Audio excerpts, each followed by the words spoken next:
Tell your tribe. Tell everyone.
Hello. Hello, welcome to ConOb with Alan and Larry, where we're contractually obligated to speak about Black Panther today. How are you today, Larry?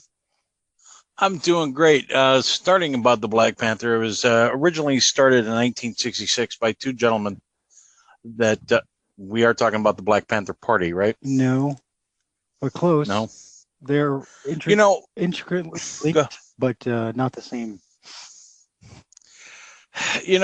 If you guys would tell me when the production meetings are, I would be greatly appreciative. So I exactly know what we're doing. Well, see, you just need to do what I do, which is no research whatsoever. Yeah, but I like to sound somewhat knowledgeable of our topics, Anyway, so, okay, Black Panther, movie or cartoon? Let's do the movie. Oh, okay. Although you didn't hear it, the intro was the theme song to the animated series, which we'll discuss later. Oh, okay. All right, cool. So tell us about the movie, Alan. How'd it go? Judging by the box office receipts, I'd say it went pretty damn well. 1.3 billion last I heard. Yeah. And it just came out on DVD and Blu-ray this past weeks, and it's been blockbusters from what I understand. Yes, I rented it digitally and watched it for maybe 4.5 times. Wow. I rented it digitally, and I've got 2 more days to watch it if I'm going to see it yet again. I've seen it a few times now, but it just keeps getting better and better each time I watch it. I always find something new. That's what happened to me. I was grabbing screenshots for the video version of this podcast, and every shot was just beautiful. I could have hit capture 1 billion times. Because everyone, even the ones I didn't keep, I was like, that's a beautifully framed shot that is different than someone else would have framed it. Exactly. And that's the thing that you find with a lot of the Marvel movies, man, is you see a lot of beautiful cinematography and just shots of like, wow, the colors that they use and everything. I mean, we haven't talked about it yet, but Doctor Strange, a lot of the shots that they use in that, especially when he was transversing from dimension to dimension, it was like my first LSD trip when I was younger. It brought back some bad memories in the theater. That's all I'm saying. But it's always been good. It's always been good. I have to say that. That's why I said that these aren't really reviews. They're more discussions because we're in the tank for these movies. Yeah, I understand. So nobody wants to hear us go, it was great, it was great, it was great, it was great, it was great. But having said that, it was great. It was pretty great. We just have this thing about the truth, man. That's just who we are. Well, most of us. Anyway. Kidding. No, it oh God. I'm sorry. I watched it again last night, and it was just really amazing to watch. And it, although I did have some things about it, it seemed like Ross was it was a predominantly black movie, which about time, a predominantly black superhero movie. and it was great, but it just seemed like Ross was the token. I don't know how better way to put it. Yeah, and he had a big part too. So I mean he actually suited the part well, and he did what he was supposed to do. I mean, he contributed greatly to the weapons not leaving the country and risking his life for it. And actually, that's twice in the film he risked his life. Once when he got shot, and once when when they were shooting at him trying to get through the glass while he's in the airship simulator thing. Yeah, well, let's talk about this. One of the topics I have here is representation. So obviously, to those who don't know, we are both very white people. Yeah. Not the proudest of white people, thankfully, but right. But as I said to my wife, who I watched the movie with, I think the representation for white folks was pretty good. It went from handsome, heroic, semi-hero to colonial scum, and I think that's pretty good representational wedge of us as white folks. Right. I forgot fighter pilot hero. Yes. Well, the thing is that what I liked about it is Ross had been in another movie before, and it kind of stayed true to the comic version of Ross in the Black Panther movie, because in the Black Panther comic, Ross was kind of the he was assigned to T'Challa, and he was kind of the reader's surrogate, because he would go, "This is just really weird," and I can't believe we're doing this. It's basically what the reader would say if he had a chance to say it, and it seemed like he kind of still had that in the movie too. I mean, not quite, but still had that aura about him to a certain degree. Yeah, he had to be surprised of the magic of Wakanda. Exactly. So I mean, I thought that was cool. I also think it might have been, or Disney might have felt, or Ryan Coogler might have felt that it was necessary, given the predominantly black cast, that in order to not alienate anyone in the audience, right, that they had to include, because all other white characters in the movie were pretty evil for the most part, or neutral and dead. It's neutral and dead. Sounds like a rock band. All right, but actually, I actually made this comment out loud, which I'll share with everyone, and then immediately deny. I said out loud, "Geez, aren't there any white kids in Oakland?" I'm not. Well, maybe, but I'm not going there to find out. Wow. But then on the second and third watching, I did notice there were white kids on the playground and playing basketball and things, and I went, "Oh, all right, never mind." Well, the thing about the alienation prospect of it, and the thing is how many films have we seen with a white cast where almost every actor or actress of color, yeah, or every actor or actress of color is somehow evil in the film. So, I mean, it would have just been perfect comeuppance, really, to a certain degree. But right. Well, I've seen it on, seen reactions on Twitter, like, well, what would happen if someone did a predominantly all white cast movie? And the answer was, you mean a movie?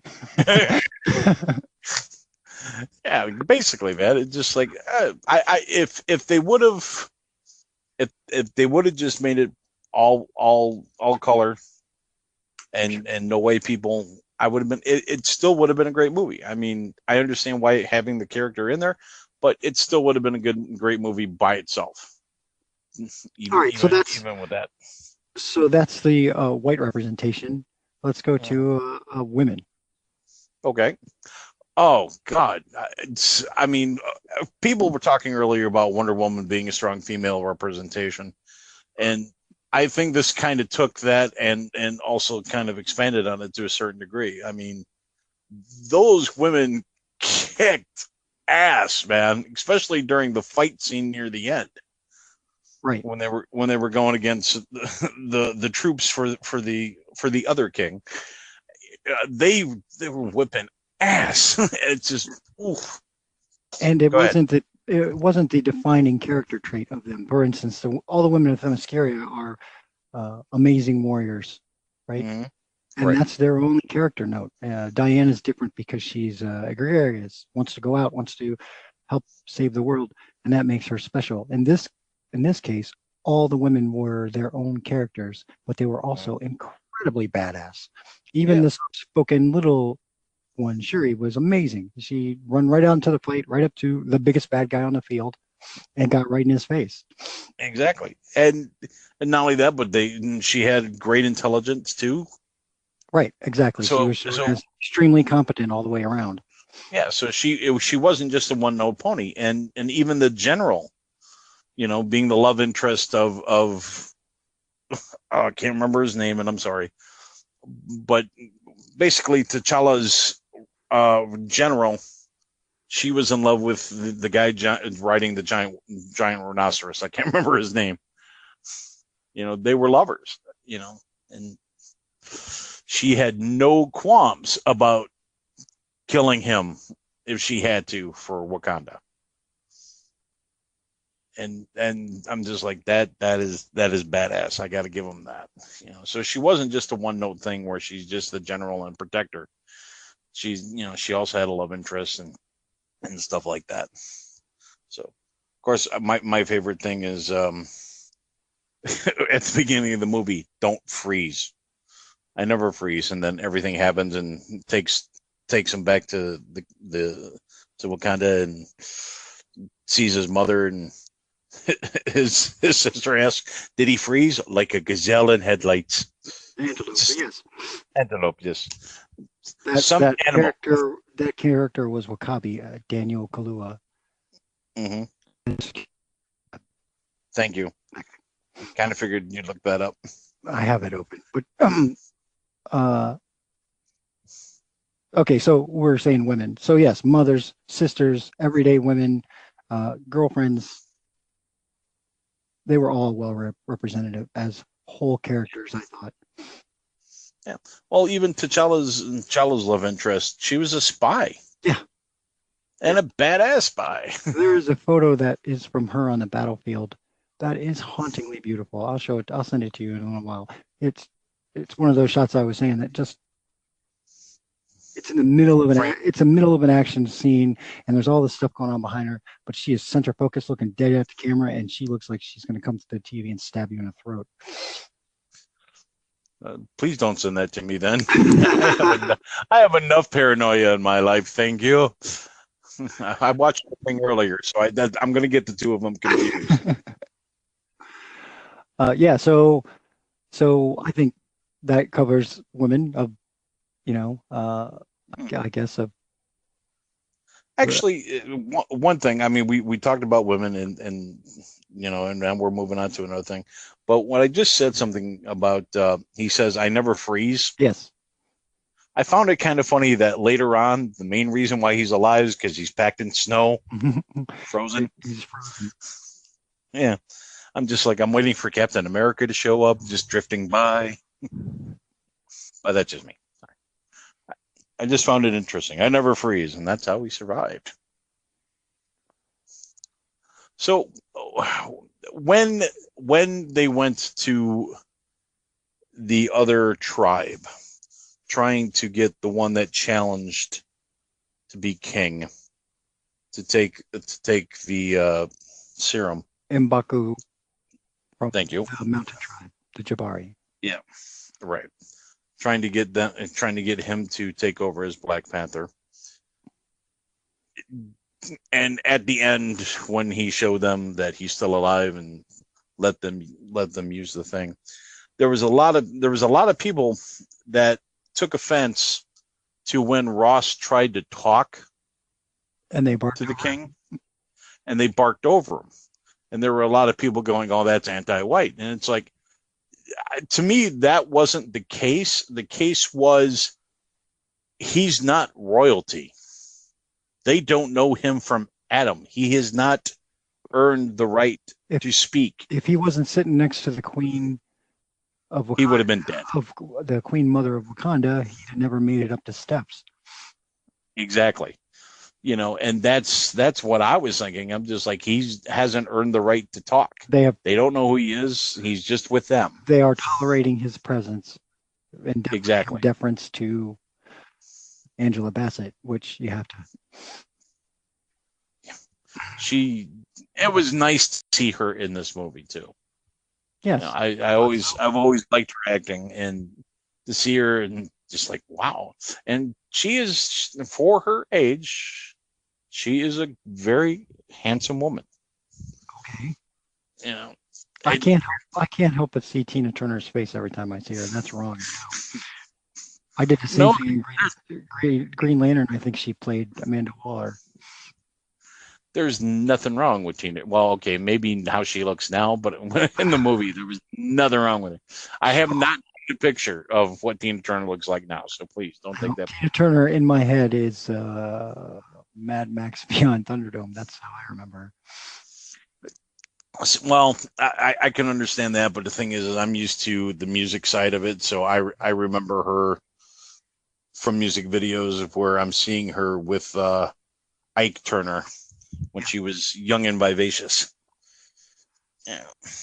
And that's really funny coming from me. So I liked it. I thought it was good. She is a handsome woman. Anyway, I wonder if you use that adjective. Pardon me? I wonder why you use that adjective. What, handsome? Yes. Yes. I don't know. Right. You do the math, sir. Well, that's what I was wondering.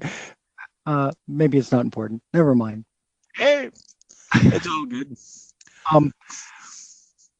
So that covers representation of women and white folks. The overall representation of Black people, let's say. Not of, I don't know. Wakanda is a made-up place. True. It's taken on It's taken on of African communities. Yeah, it's taken on a huge spirit. I mean, it's most countries, most colonies, most continents, whatever you want to go with. There is a sense of pride within each tribe. Sure. Okay, and even here in America, I mean, you've got Christians, Muslim, Catholics. You know, there's pride within each tribe. Even in Wakanda. Even in Wakanda, especially in Wakanda. But I think Wakanda has more of a positive spin on it because it's not. They're willing to help. You know, case in point, when Ross got shot, instead of chasing down Claw, he made the decision, we're taking him back home to fix him because this is kind of our fault. Yes. Although he did this to protect, that was his own decision. We're going to take him back home because we can help him. You know, and I thought that was beautiful. And I wish that more, we'll just say tribes, I just wish more tribes would look at that. And this person is not of our tribe, but we can help him. You know, I wish that was more commonplace. So I've got no problems with the representation here. Okay. Sorry. I could say that I didn't see a lot of American representation except in Killmonger, that he was the primary American, right? Yeah, right. You could say that Zuri was also supposed to be an American representation, at least up until he says, "Tell him who you are." Yeah. Well, Killmonger. Go ahead. On the subject of Zuri, I found it amazing how much grew with, I don't know, 30 years back in Wakanda when he was speaking English. He did it with such a hard African accent, but we know has a perfect American accent that he used and fooled his own best friend Countryman. Yeah. in Oakland the whole time without the tiniest bit of accent. But then when he's describing the process of giving the Black Panther the whatever the stuff that takes away his kryptonite, Right. he is hitting it so thick. If you watch it again, it's like he's struggling to get the words out. It's almost like Forrest Whitaker did not know there was going to be a scene where he spoke perfect English earlier in the movie. Or maybe he just doesn't want to. He's so ashamed of his former spy life and the murder of T'Chaka's brother. Yeah. That he has given up that identity completely. It's quite possible. I mean, things like that are very traumatizing, and Right. you try to lose all semblance of that to just let it drop and die. That didn't sound right, but anyway. All right, now I'm gonna ask you a series of questions and then give you a comment that my wife made at the end of the movie on her first watching, and I was amazed. I was thrown aback because I watched it once without her before she watched it. So here's the question. Mhm. Killmonger's teammate, the female teammate, the one that Claw said, put the gun down or this whole Bonnie and Clyde thing you guys got going on is over. Yeah. And then she says, she says something, I'm sorry, and he says everything's going to be okay. And then he shoots her dead. What are they talking about? I do not know, honestly. I mean, that's probably in a director's cut somewhere. There's a relationship between these two people. Obviously, they are seen hugging and kissing on the ambulance or whatever. So they're in a relationship, right? I would think so, yes. And she appears to be an American. Mm-hmm. At the end of the film, the little boy walks across the basketball court and asks Black Panther if that is his ride. Remember? Right. Mm-hmm. That kid looks more like Eric Killmonger Yeah. Okay. than the kid who played him earlier in the movie as a kid. It might be the circle of life beginning again. And my wife at the end of the movie goes, "Oh, it looks like whatever that guy's T'Chaka's brother's name was, wasn't the only one who was messing around with an American girl." Yeah. She immediately jumped to the thought that this child is Killmonger Jr. All right. I can see where she would think that, yeah. Yeah, but it didn't even occur to me in the slightest, even though I had just made the statement that he looks just like him. The movie is full of these little tiny things that they don't explain and they don't talk about, which make you want to talk about them. Do you know what I mean? Exactly. Like, where'd this come from? They tell the complete story that they're trying to tell. There's all these little discussion points in there for you to take away from. Yeah. Just the argument about whether or not they should help the outside world. It's so tiny in the overall scheme of the movie, but it's a discussion piece that is so huge, especially to people of African descent, where they wonder now if they're in a place that's post-colonial, right? What they should do more to help their fellow man, make sure that they aren't also quasi-colonized or that they're not appropriated. That's pretty. I think is a good thing for a piece of popcorn entertainment. That it requires you to think these things through, even if you don't speak about them. Well, the thing actually, it does and it doesn't at the same time, because I mean, it depends on whether or not you. It also doesn't care if you just enjoy the movie. Exactly. I mean, it's the subtlety of it. Right. You know, it's right over your head. I didn't hear what you said last. I said it's not hitting you over the head with it. Exactly. I mean, there's a certain subtlety to it, and it could go right over your head, or you could you could actually catch it, you know, and start exploring it. So it works on more than one level there. I mean, it's kind of like the cartoons we used to watch as kids. Tom and Jerry and Flintstones and Jetsons and stuff like that. When they were made for adults. So there's adult humor in there, but the kids still love the cartoons, and they're not getting that level. I think I'd say Animaniacs and Pinky and the Brain. Yeah. Thank you. Using more recent ones. Yeah, and so there's different levels to it, and you can enjoy it on one level. You can enjoy it on more than one level. So it just depends on where you want to go with it, and how much you're actually paying attention and thinking. So right. That's just my thing. So I think that covers the representation aspect. And I think we both decided that we liked the movie. And I'd go so far as to say I kind of loved the movie. I thought it was really, really quite good. I don't normally watch a movie 4 times all the way through without fast forwarding. On the 5th time, I was capturing screenshots, and I did fast forward. Just past the Korean bit, because I don't know why. I had just seen that scene so many times, and I didn't think there was anything interesting to capture. Most of it's at night. So it's only during the day that you want to capture stuff? There's nothing interesting going on at night? It's just difficult to get a good shot of the Black Panther costume in motion, in high-speed action, in the middle of the night.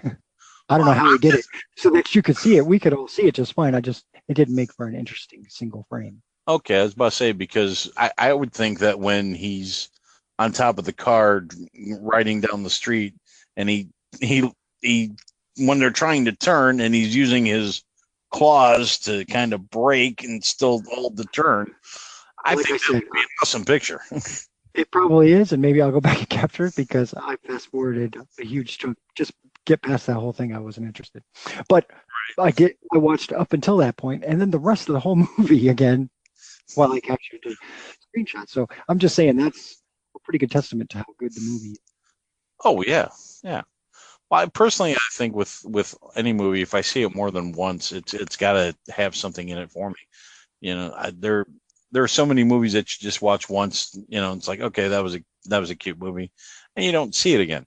But there are some films where it talks to you or speaks to you, or it's just such a good popcorn flick that you want to see it again. Something to do mindlessly, And there's very few films that I hold that in regard to, or in that high regard. And honestly, most of the Marvel movies have been in that regard. Where I wouldn't mind sitting down and watching a marathon for a while. Yep. So I don't want to sit in a theater and do that. I've heard Mark Bedard did that and then reported his results after every film on YouTube or whatever. And he looked beat. He had a good time. That doesn't seem, at the end of all of that marathon sitting, I don't want to see the new movie. Do you know what I mean? Go backwards. So that I can be like, oh, finally Iron Man's over. Or whatever. Not only that, but I couldn't sit in the theater and watch a full marathon like that either. I mean, it's like I've got to get up and I got to go to the bathroom. I've got other things to do. Sure, they had breaks in between movies, and then they had longer breaks for like lunch and dinner or whatever. But still, I wouldn't. I wouldn't. I don't. That doesn't sound like a good time to me. A stack of DVDs sounds like a much better time to me. Obviously, because I watched it at home. I didn't even go to the theater for this one. But I really felt like after the opening weekend, they didn't really need my money at the box office for that movie. Exactly. Yeah. Well, the thing is I kind of like watching movies at home myself instead of going out to the theater. But there are some movies that you have to see on the big screen. But the thing is, I have a hard time in crowds. Right. Which is really funny because I go to comic book conventions and stuff like that and concerts, and I don't have that much of a problem.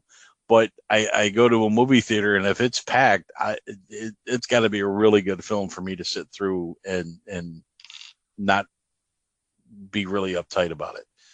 Yeah. Right. It ruins it does not help your experience at the theater. Yeah, exactly.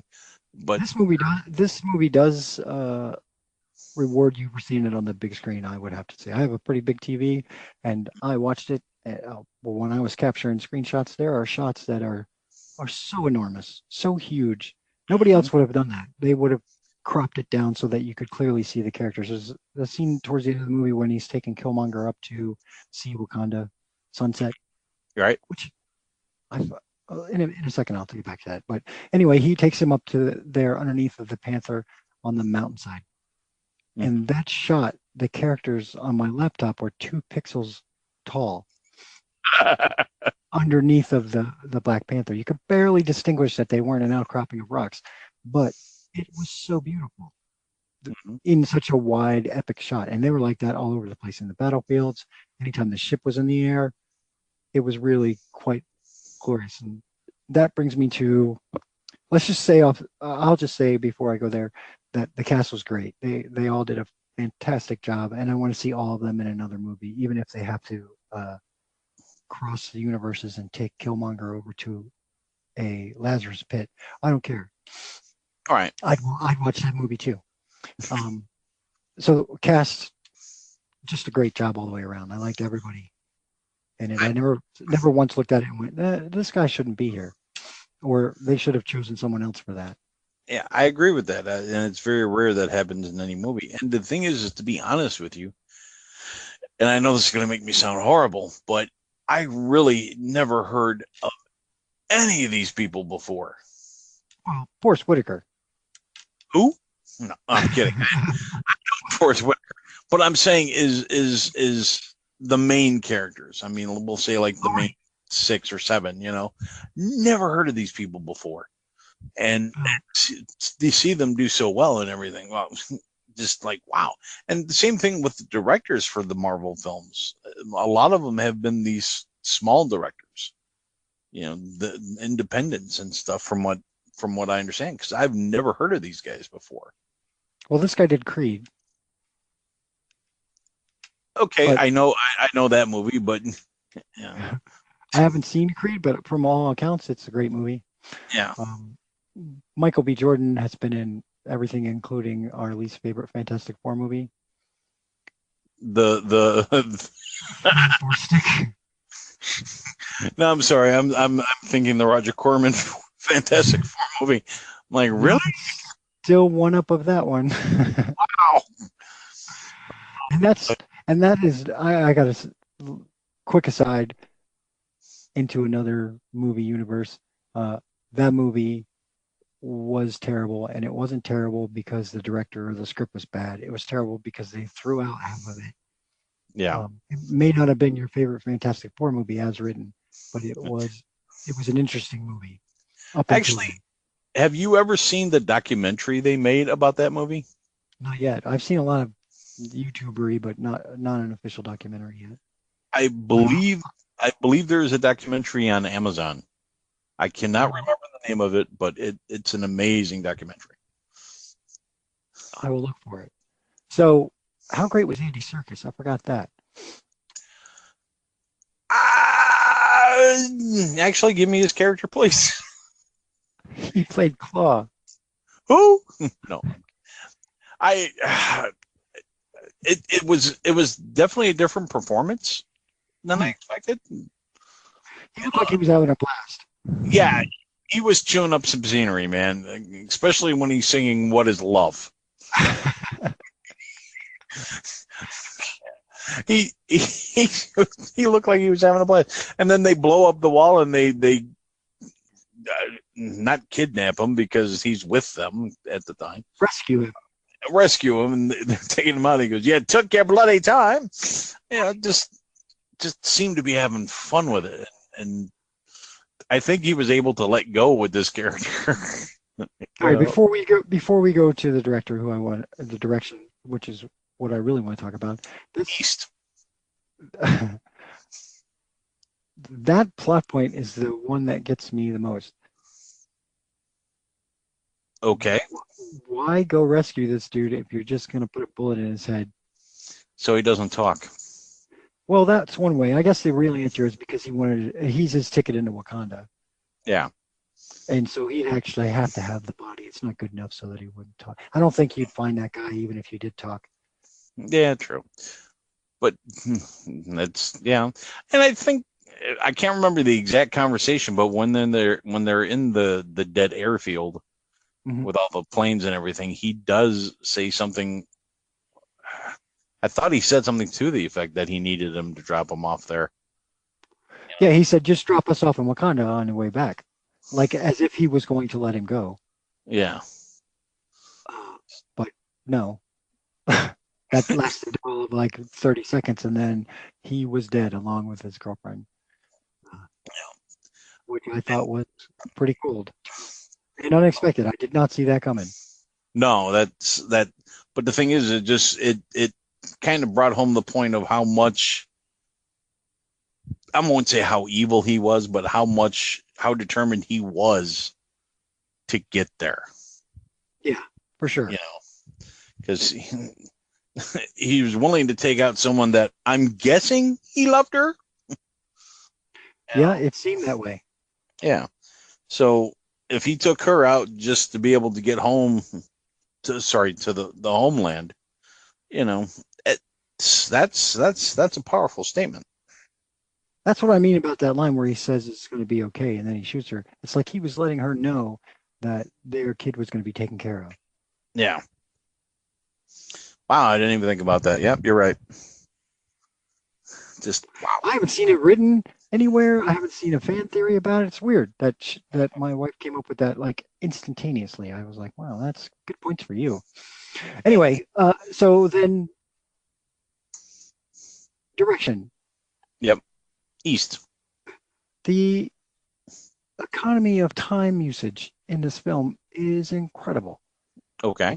If you take a really good look at it, it happened. They say that at the beginning of the movie, T'Challa is sitting in front of a TV screen, and they say it has been a week since the explosion that killed his father.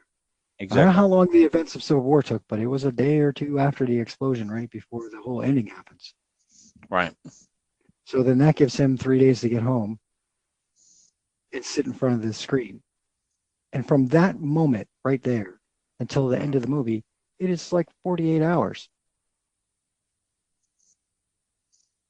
You have to look at it real hard. As soon as he decides, okay, they go from there to the fight, that M'Baku challenge, which is in real time, happens, and then as soon as it's done, he gets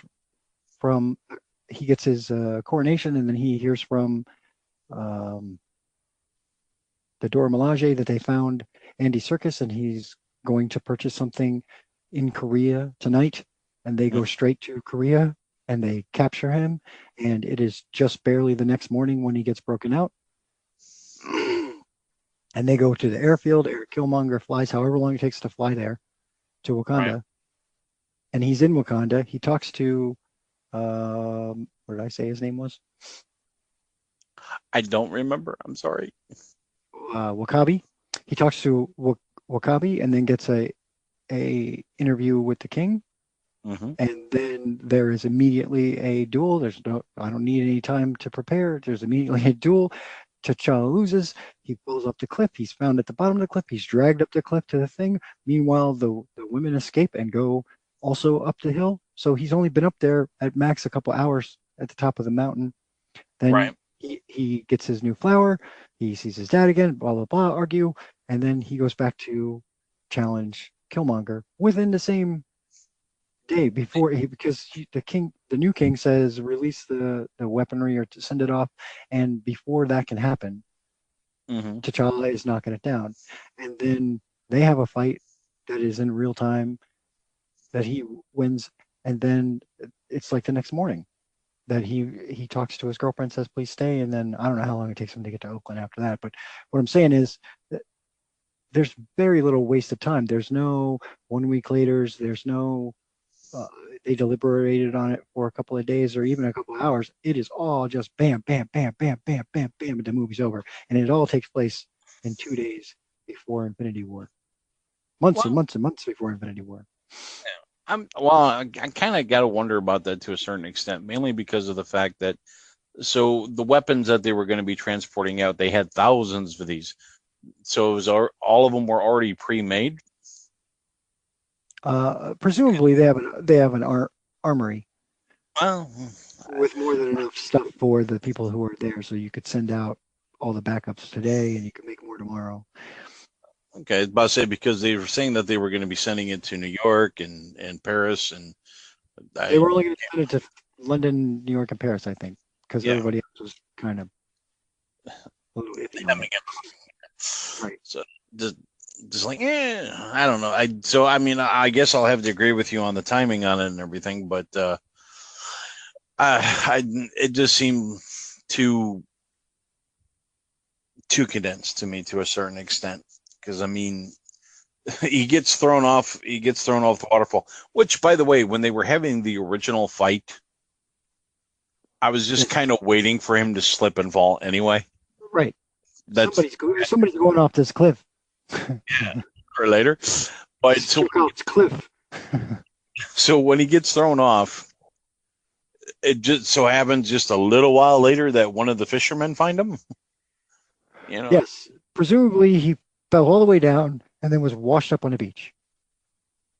That's pretty damn quick. Well, how long do you think he's going to go down the river? And they show the river. They show the fisherman's wagon going up the mountain to the gorilla tribe. Mm-hmm. The mountain tribe. I'm sorry. Yeah. They managed to make this whole movie and include a character who is man-ape without ever saying man-ape. No. And without showing him with a full gorilla on his back. Nice job. I say maybe part 2. But well, his costume is a skin gorilla with the head hollowed out. I don't think they're going to do that. Oh man, it'd be nice if they could go to different worlds and whatever, and cross over to the DC thing and have Gorilla Grodd see him with that outfit on. Yep. Just it would not go well. No, although I love to see that fight. See what happens. But I don't know. Go ahead. So as the writer and director, Coogler managed to craft this story that I thought was so economic in its usage of time. It's such a crutch to be able to space things out, instead of right, and to cut that time out. Like, what were they doing? Did they have jobs? No, this is everything they did. There isn't any. Well, I wonder what they did after the coronation. No, you don't wonder because they showed it. They showed everything that happened in that time. It's kind of I don't know what Creed was like, but it couldn't be like that. You can't have a training montage without time passing. No, that movie's still running, actually, because it's still showing the montage.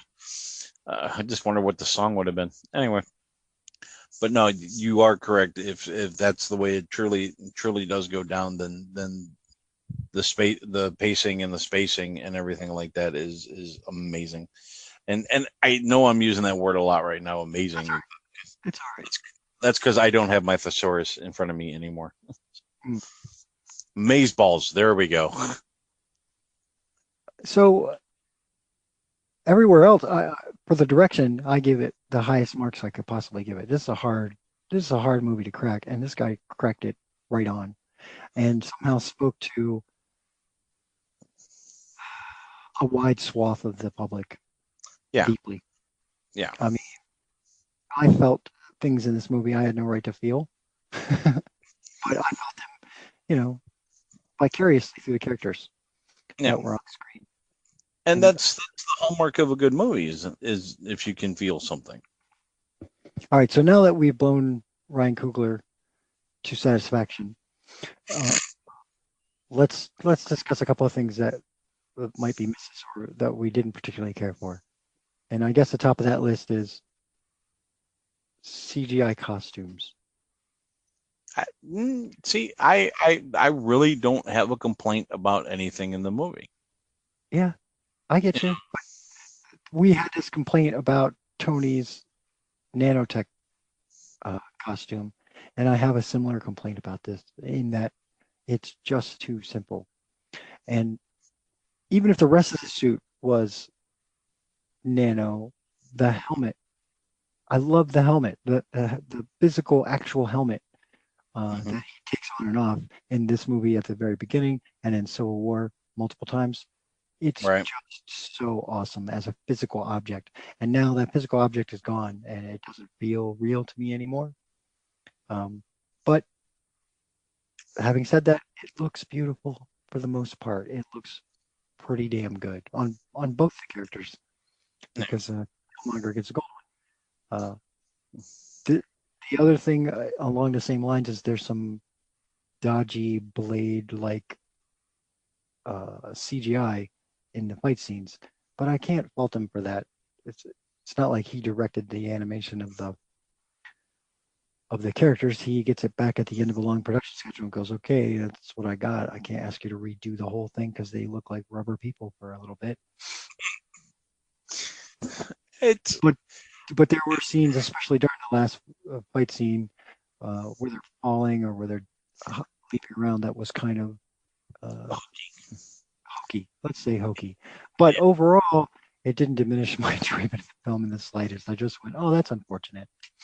Well, that's the thing, is when they were doing the fighting while they were falling and what have you, I'm like, how deep? I mean, I understand it's a mountain, but it's just like, really? There's nothing in the way? Right. They didn't Homer Simpson all the way down. Yeah, exactly. But just about the time you have that thought, boink, he bounced off something on the wall. Yeah. But I'm just kind of sitting there. I'm like, come on, man, and I liked how when they ended up on the tracks and everything like that, how he worked it out to turn on the dampeners. Yes. Which brings me, and neither will he. Which brings me to, sticking point number 3. Okay. And it's not that much of a sticking point because I'm a firm believer in Arthur C. Clarke's significantly advanced technology appears as magic theory. Right. But they did nothing to explain any of the technology in the slightest. You have no idea what vibranium can do, how it can be harnessed. There's just no explanation at all. It's in their clothes. How it can be formed, It's in little beads that all you have to do is touch and it knows what you want. Because he says to her, hey, I want the train tracks on level blah activated. And she says, no, that'll, blah, blah, blah. And then she says, okay. And she reaches over, turns a bead to one particular symbol, presses a button, and the train comes on. Does she control the trains? She's kind of like Mussolini that way. Yeah, she keeps the trains running on time. Exactly. Yeah, Black Panther may kick ass, but sure, he keeps the trains running on time. I'm just saying. We're gonna get letters. Man. Right. But whatever. I'm okay with that, but I felt like that was really thin. Yeah. But the thing is you notice that each thing that she had a specific symbol to it. Yeah, there were multiple symbols on her beads. Yeah. Each bead had multiple symbols. So she had to turn it before she pressed the one she wanted. Exactly. On and I suppose that's some sort of control device, but I also saw him rip one off and stick it inside Everett Ross and go, he'll be fine. But he asked for a specific bead, didn't he? No, he said, give me one of those. Like they had a handful. She pulled one off of her bracelet. Okay. Yeah, okay. I'll have to go back and check because I thought he asked for a specific bead. Like, give me a med bead. I don't know.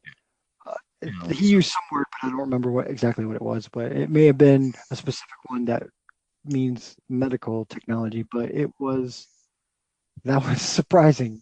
Like, don't worry about it. I'll just stick this ball in his wound, and he'll be okay until we can get him there, and she can repair his spine. Yeah. The thing is when he put the ball in him, Ross started breathing better. He was more calm. It sedated him. Yeah, it stabilized him somehow.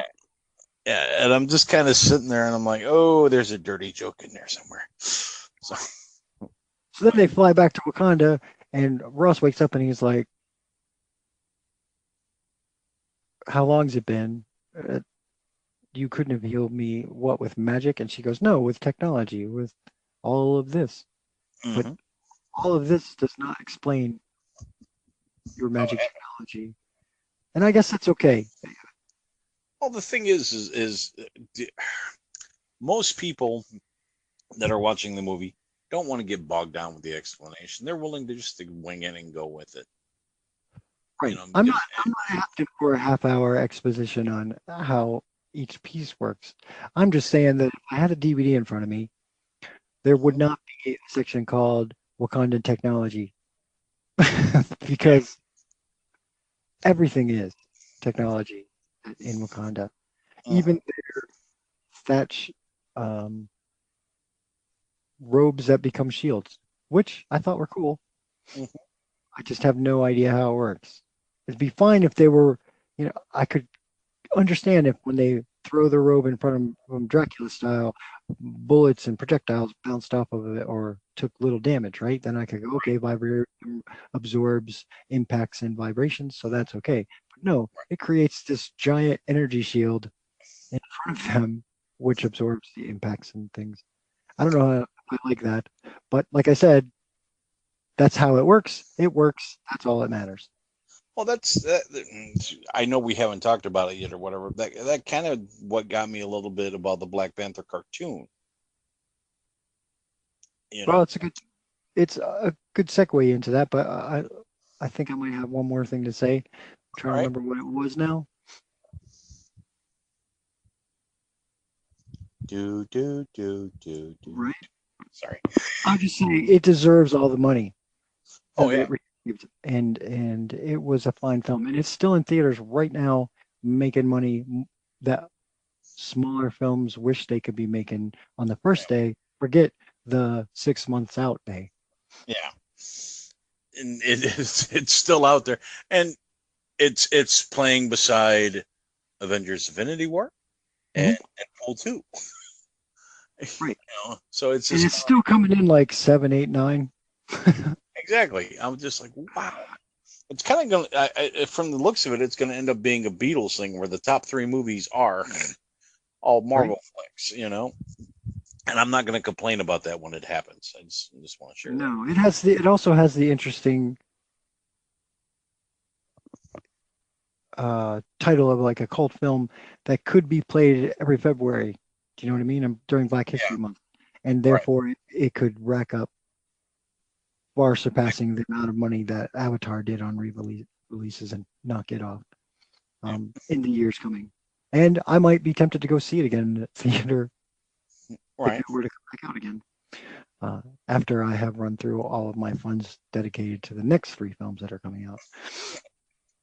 Oh, we'll never know, man. We'll see what happens.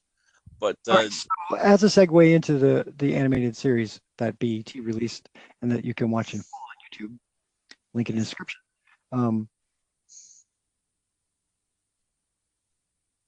we'll say the music.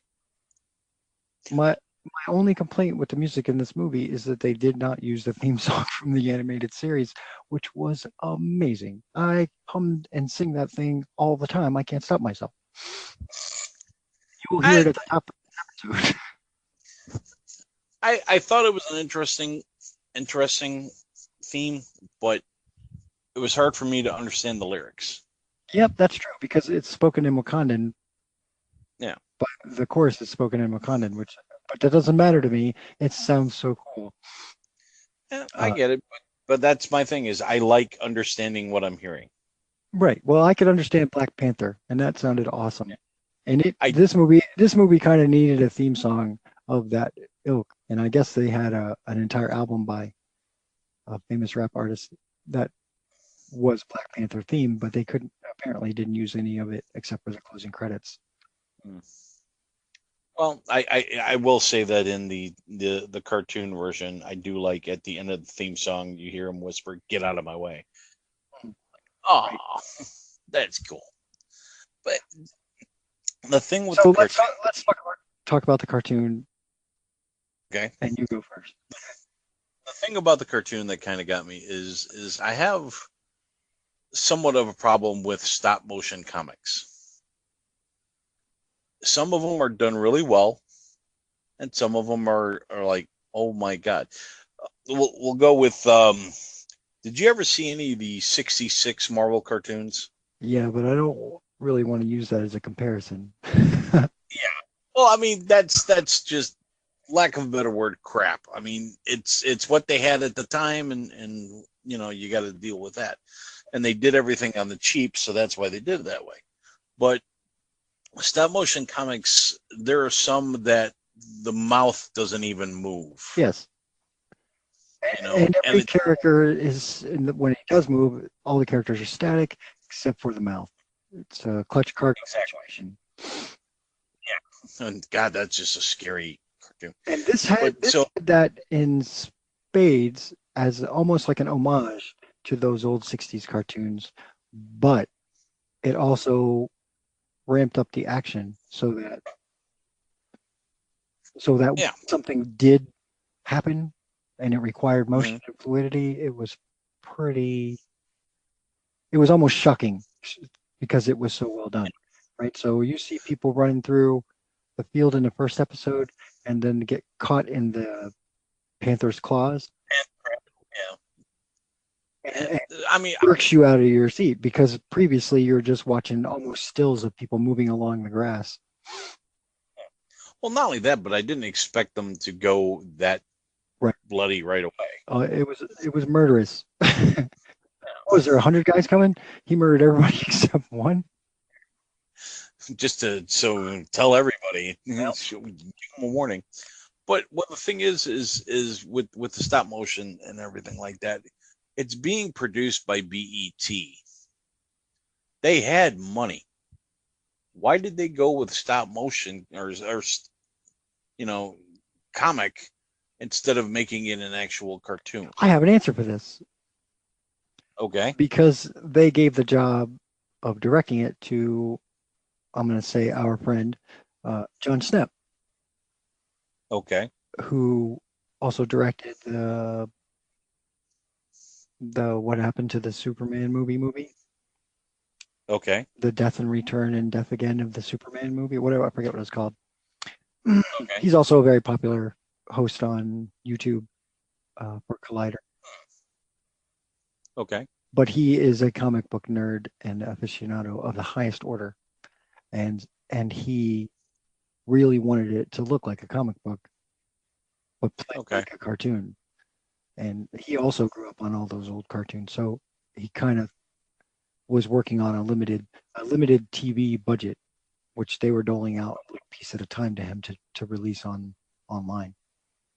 So, Okay. He was forced by financial pressures, his own love of the old art style, and his requirement that it look like a Black Panther comic. Okay. So it was a mix of things.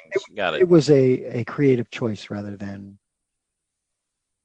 Okay. yeah. All right. That explains it somewhat, I guess. It just And it kind of disappears after a while in your head as especially if you watch them all in order. By the third episode, it doesn't even register that people aren't moving. It just feels like a moving comic book. And the thing with one of the great things is you watch all 6 episodes, and it takes a little bit over 2 hours of your time. Yeah, Each episode is like 20 minutes. Yeah, it's a full on movie. Yeah, so I kind of enjoyed that, and I was able to watch all of it within a certain time period, and I don't mind binge watching like that. Right, at 20-minute intervals where you get a chunk of the story. Yeah. I did it. My only problem was the casting in that movie for Captain America was awful. Apparently, he's played by the guy who is currently on Agents of S.H.I.E.L.D. Ah, I think he was the big bad guy, but also the good guy, but also the bad guy. well, one of the things I wasn't too crazy about the voice casting, although it was kind of fun to hear Stan Lee Right. have a cameo in that. Um, I wasn't too crazy about the voice casting, but what I did like is that you had not emerging, but you had other heroes and villains from the Marvel universe stopping by. Because you did have Captain America, you had Cyclops, you had Juggernaut, you had Storm. You had all these different characters, and normally when you have a show, you're only limited to a certain extent. You can only have so many, but they were able to bring in a little bit more diversity. Again, the beauty of animation is like comic books. It doesn't cost anything to have Wolverine guest star. Well, the thing is, though, is depending on the rights that they have, Right. But this because is in association with Marvel movies. Well, I'm just going with like Justice League and Justice League Unlimited. They wanted to do an episode with the Justice Society, and Warner Brothers was like, "No, sorry, you're going to have to use analogs." So it's, even though they're part of the same company, same universe, doesn't mean they're going to be able to use them. Yeah. So I think at the time that Justice Society was out of continuity. No, they were still in there, but the thing is the Justice League episode that they would have used them in, or episodes, sorry, it was a two-parter. The Justice Society would not have come off as good. Oh, as heroic. I see. Yeah, because the people at that time were kind of pretty racist and backwards thinking. Right. Women had a certain place, and so did other things. So I can see why they said no on the Justice Society on that one, but it's still, you can do this, you can't do that. And that could have very well happened with Black Panther, but it looks like they had kind of carte blanche to a certain extent. But we were talking about weaponry and technology. Sorry, we were talking about technology. The one thing that got me was back in the 19th century when they're showing Claw's great-grandfather or grandfather or whatever, grandfather, I believe, trying to take over Wakanda. He has that Gatling gun. Right. And he's facing the Black Panther of that era down, and this big machine pops up behind Black Panther. And when everybody goes to fire on Black Panther, their guns explode. Okay? And so Claw's grandfather gets behind the Gatling gun. Can you handle 100 bullets a minute? And goes to start it, and the Gatling gun explodes too. And it's like, how the hell is that happening? There's no explanation whatsoever. And it's like, you see antennas and stuff on top of the houses. Yeah. In 19th century, and they have TV antennas. What? Or satellite dishes. Solar panels. They had solar panels. And I'm like, okay, I get it. They're ahead of the time. They've got this stuff. But I'm just like, good God, at least explain some of the stuff. I'll go with you on almost anything, but the machine making the guns explode, come on. In both cases, the central idea here is that vibranium gave them the ability to craft defensive weapons to keep themselves from being colonized. Even if they were rudimentary, they were still more powerful shields than they could have built out of wood and bamboo or whatever materials they had at hand, and made them powerful enough to not be colonized. And that's where the jumps off. Ta-Nehisi Coates writes Black Panther now, and he is very interested in what would happen to a people if they weren't colonized, if they weren't absorbed by other cultures or forced to absorb other people's cultures, and had just the slightest step forward. What could they build of themselves? And so Wakanda becomes an idealized version of what, at this point in history, they would have been able to accomplish if they weren't oppressed to help back colonized. And so, now I don't remember when in the movie they say that the asteroid came down thousands of years ago, right? Mm-hmm. So in the cartoon, I don't think it's that long ago. I don't remember when they said it in Or the cartoon, but I do maybe they remember the didn't. Maybe they didn't mention how long it's been. But the point is that these people have had the ability to advance their knowledge of technology, not just gain technology that we have, but build their own technology that we wish we could have in the time it takes us to build what we have now because we were so busy colonizing other people. Like they had a head start because they didn't try to build an empire and because they weren't conquered by an empire. And right. that's an interesting thesis, and keep exploring it because it's fun, I think. It is. It's an interesting idea, and I kind of like where you're going with it. The some of the other stuff I didn't expect some of the humor in the cartoon. I mean, I'm not saying that there's a lot in there, but there are a couple of cute things in there. Stan Lee being racist and behind the Racist. that was great. Made me laugh very hard. Everybody stops and looks at him. That was something in the film. I was like, who else would have the balls to have T'Challa stand on the battlefield, literally pick up a spear and chuck it at something, and let that scene be 15 seconds long, where you have no choice but to have that thought run through your head. Holy shit, he's chucking a spear. I agree with I thought that was ballsy. I agree entirely. It's just like, mean to put wow. shit in my head. Well, you've got different issues that we should talk about some other time and not in public. Right. Okay. All right. I don't know if I like that implication. We all have issues. Yeah. We all. But when Juggernaut is in Wakanda and he's running forward, Mm-hmm.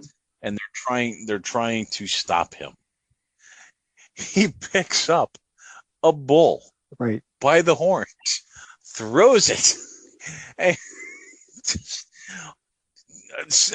just the guy's reaction was, "You threw my cow!" Or, sorry, that was a cow. Just, I had to pause. I was laughing so hard. I'm just like, okay, I wasn't expecting that, but that's cute. So I mean, it had its moments, man, and it there seemed to be a lot of retread to a certain thing, but when you watched every episode back to back, Right. I mean, of course, the last episode, but there also seemed to be they used the same scene over and over a couple times. Yeah, they did it. Like, They did it as economically as possible for sure. yeah, because I mean the which I was really surprised that they had the Black Knight in there. All right. But they showed the same thing of him cutting open a plane Right. 3 or 4 I times. remember that. Yeah, they actually flipped the screen once. But it was the same screen. It was the same shot. Yeah. It's like, okay, I understand. But I mean, the fact that they put the Black Knight in there as one of the major villains, right, kind of got me. And Claw being in there and stuff like, and they actually kind of got adult there in like the first or second episode. Yeah, I thought the whole thing was it was definitely it was not a kids cartoon, and I enjoyed that. And I think we're both saying that we love both movies, both of these pieces of media, and that Ryan Coogler and John Schnepp should both be given bigger budgets and another go at it. Let's see what you can do with some real money. Right. That's all I'm saying. And I've got no problems with that. We're both comic book geeks. We both have a love for the genre. And when it comes to going to see a comic book film or a comic cartoon or cartoon based on a comic, however you want to put it, I think we're of two minds to a certain degree. One, we're really excited and we're looking forward to it. But then there's that piece of us that's like, oh, please don't let it suck. Right. Oh, God, please don't let it suck. And the thing is, go ahead. I was just going to say, I can't deal with another Batman and Robin. Yeah, exactly. But the thing is, it's a mix. I think it's a mix of a couple of reasons why we have that in us is when we were younger, loving comic books wasn't as cool as it is now. Okay, so for people to go see a comic book film, it was a challenge, and it's kind of like showing somebody your favorite TV show or your favorite rock band or what have you.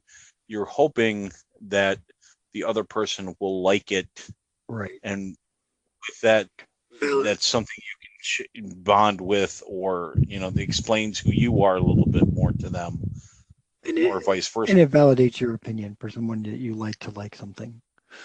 Yes. So you've got that, and now that comic books are so prevalent and everything, we still have that little bit of fear inside of us because we want the people to go see these and like it and spend the money. Why? So more can get made. That's right. It's kind of a selfish thing on our part, but at the same time, we have that little bit of fear. As I said last episode, I made a conscious effort to put my money towards comic book media and toys and things like that because I want more of that, and that's the only way to make your voice heard in this crazy place that is to give them money, and then they go, "Oh, we made money, let's make more money." Mm-hmm. Now I'm in a position where I can say, you know what, I've got everybody else's money. I can wait and watch it for less and not have to spend $7 on a Coke. Exactly. Wait, you don't sneak stuff into the theater? No. I bring my own. I'm not encouraging that. Don't get me wrong. I bring my own snacks because I'm diabetic. I have to not eat all of the wonderful sugar, but I tend to buy a popcorn and a soda from whatever theater I go to because I know that they only get half the receipts of the film, plus they make their money on these condiments and things. And I want the theater to stay open. So I choose to spend my money on a $7 plastic cup with the character from the movie, right? That happens in some theaters, yes. That fits my rules of, okay, I'm contributing to Marvel's bottom line, so they'll make more movies and they'll put more superheroes on cups. But the last one we went to see, Infinity War, they were all out, and I was very upset. Not upset enough to go to another theater and spend $8 for a Coke just to get a cup, but I'm just thinking that the drinking glasses at your house must be fun. I have this is a Force Awakens one, I have a Civil War one, and I have a whatever came after Civil War. Okay. Or just before. Let's say Batman versus Superman. We've got a couple of Star Wars cups. We have some Spider-Man cups and stuff like that. It's just like, wow. But I'm just thinking, would you like some wine? Sure, big 32-ounce cup. So, because that's all the drinking glasses we have. No, they save those for me, so I get to use them. Okay. But yeah, I bring my own snacks. I bring nuts and trail mix and things like that I can eat that they don't serve at the place. And usually we get a popcorn. Depends on how broke we are. But it very often costs more for those two items than it does for the tickets that I'm going to see. So, yeah. I also like to come home and start the digital version of Black Panther, pop 25 cents worth of popcorn, and fill up my Star Wars cup. That's what I do for this film. It's all good, man. Just sugar-free liquid, of course. No, I trust me, I'm with you on that one. When I go to the theater, it's usually with my brother, and he can't go to the movies without having popcorn and without having a soda. Now, I've got no problems with the soda and whatever, and sometimes it depends on the theater for the popcorn, because some of them have the fake butter, right? That just, for lack of a better term, cuts right through me. Ew. But yeah, I get you. And the thing is I'm there to see the movie, not to see how quick I can run. Uh, I'm not here to see the state of the bathroom after 400 showing yeah, of Black Panther. so it just So I sometimes I will stop at a dollar store or something, and I will pick up something that I will have that's not too sugary because I am also diabetic. But I will still have that cherry Coke. Thank you. They make it in diet, you know. Not in my world, sir. Speaking of which, my wife brought one from work last night and put it, or night before, and put it in the fridge for me. And I opened it up and took a few drinks of it because I haven't had a sugared Coke in months. Right. And I turned around to the back. It is 70 grams of sugar in a 20-ounce bottle, man. I'm trying to stay under like 12 grams a day. Now, was that Coke, cherry Coke, or a Diet cherry Coke? Cherry Coke. Diet cherry Coke has no sugar in it. I just checking. Have you tried that Coke Zero crap? Oh. Yeah, I've been drinking it pretty regularly now. I've switched away. Why are we talking about this? I switched away from regular Coke, which I drank almost intravenously for 30 years, Yes, I remember. to no carbonated beverages for a while. I think I bought you a case for your birthday one time. Sugar, like sugar-free water additives like tea and strawberry and stuff like that. And Right. that's pretty good.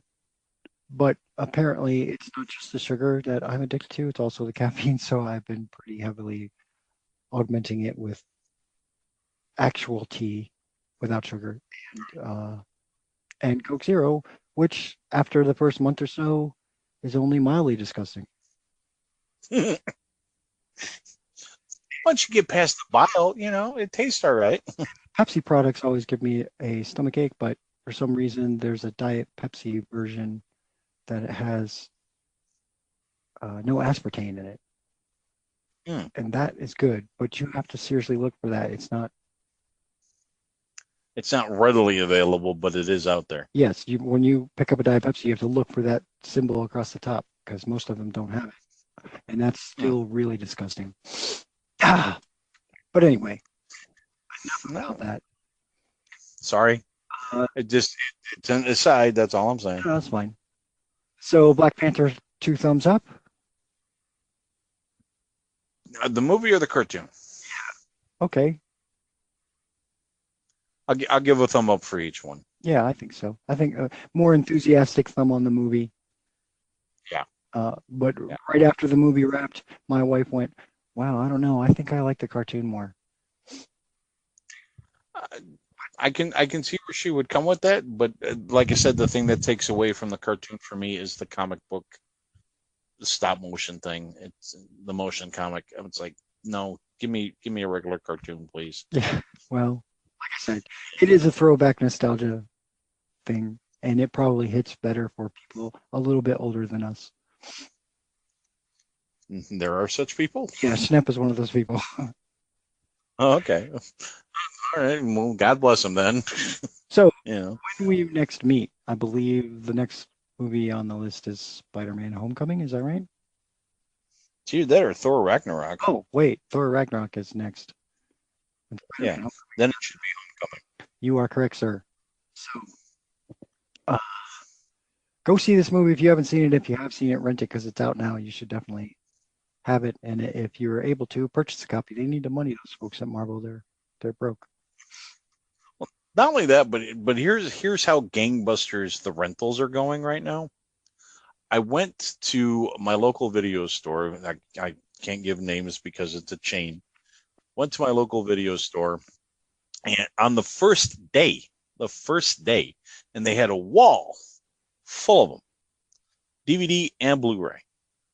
Over half of them were already rented. Okay, and it's only like 3-4 o'clock in the afternoon. They opened at 11. So we had that. But one of the things is every copy they had that they had bought had digital copies to it. Sorry, of the Blu-rays. Okay. Also came with digital copies, which they would sell separately. because they had the rentals and then they had digital copies that they would sell. Okay. They were totally sold out of the digital copies by the time I got there. That's never happened with any other movie before. And it's probably going to happen when Infinity War comes to Blu-ray. For sure.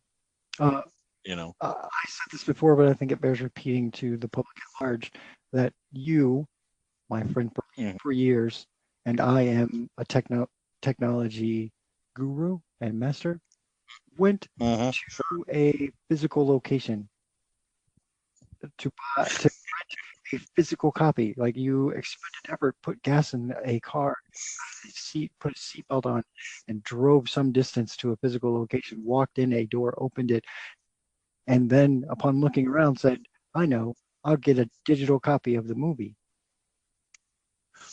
Well, here was the thing. They were out of it. Exactly. Well, here was the thing. Originally, I was going to go rent it, and then I realized that, oh yeah, they do have digital copies, and the digital copy was like $8. Now, compared to buying it online through PlayStation or through Xbox or what have you, it's $14, $15. Sure. But you own it after that, right? So, yeah, but you own that. But the thing is, if I buy the digital copy from the store, it's $8, and I own it. It's mine. Yeah, it's a good deal. So yeah, that's what I was going with. It just when I went to go, struck me as very weird and odd, and something I couldn't explain to another human being.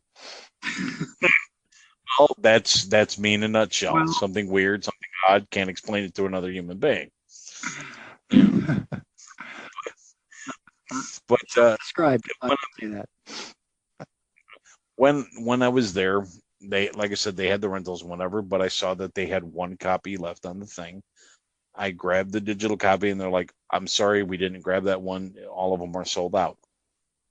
I'm like, okay, does that mean I get the rental copy for free then for the inconvenience? He's like, yeah, we can do that. So I grabbed the rental copy. I got it for free. So no money exchanged hands. But this is also a place that lets you rent kids' movies for free too. So I found a couple Justice League things that I hadn't seen yet, like Justice League Lego, stuff like that, and I rented a couple of those, and that was free, and so I got to watch like 4 movies for nothing, like the cost of gas. Yeah. So sometimes it works out. It's a good deal. Yeah. The thought of walking into a physical media store hurts my brain. But I understand you are old school. That should go in your definition of words odd and unexplainable. Yeah. Well, well, come on, dude. When we were growing up during the 80s and whatever, what was I mainly listening to? The Elvis. Beatles, Elvis, and Monty Python. Yeah, exactly. You know, throw a little Monkeys in there, a little bit Nick Lowe and Dave Edmunds, and then we got a huge eclectic mix there. Yeah, I would say a lot of Monkeys, if I remember. Like all the Monkeys. Like, for our listeners at home, Larry invited me to see the Monkeys' 20th anniversary reunion. Was it 20 or 25th? I think it was 20th. Yeah, it was like 86, 87 or something like that. Which we went to, and was an eclectic mix of old stoners, new stoners, the children of stoners. But the opening act was Weird Al Yankovic, which I was very excited to see. And both performances were excellent, and it was a good time. Yeah. As I was leaving the house, my mother leaned over to her 15-year-old son and said, when I went to see the Monkees 25 years ago, I never thought that my son would be going to their concert 20 years later. Yeah. I remember you telling me that too when on our way up to the concert. I'm just like, yeah, well, you know, greatness is greatness. Like I said, it was a good show. Yeah. Well, it wasn't my first concert ever, but it was my first concert as a teenager. Oh, yeah. You know, and it's, who was the first person you saw that I picked to see? Parents making me go. The monkeys. They The monkeys. wanted me to go see Belle Biv DeVoe, and I was like, no, the monkeys and Weird Al Yankovic. I had a chance to go see Poison and AC/DC, and I'm like, no, that's just not classic enough. I don't think musicianship is up to par. That summer I had tickets to go see Whitesnake that I gave to my brother that neither of us went to go see. It's okay. I think the summer after I had tickets to go see Guns N' Roses that I didn't go see. That's a shame. It's probably the best version of them you would have ever heard. Yeah, I know. It's just like, that's back when Axl was slim. All right. That concludes this episode of Alan and Larry talking about stuff no one else cares about. And also our second episode, Black Panther, in the MCU timeline backwards movie-going experience. Catch us again on Thor Ragnarok. Exactly. I'm Alan. I'm Larry. And we're contractually obligated. I'm still trying to get. Also, if you want to hear more of Contractually Obligated, please give us a like, subscribe, rate us on iTunes, all that nice stuff. Or you can wait around and watch us on YouTube. Tell your tribe. Tell everyone.